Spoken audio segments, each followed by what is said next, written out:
Hello guys, welcome to Spotlight channel. Now I will give you tutorial how to turn off read receipts on WhatsApp.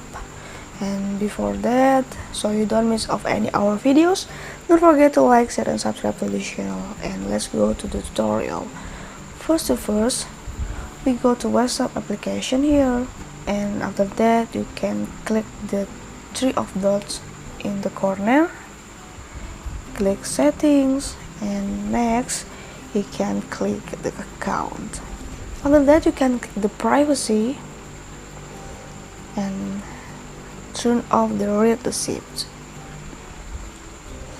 And the rule is to turn off, you won't send or receive read receipts. The receipts are always sent for group chat. And it's enough. It is tutorial how to turn off read receipts on your WhatsApp. Thank you for your attention. I hope this video is useful for you, and bye.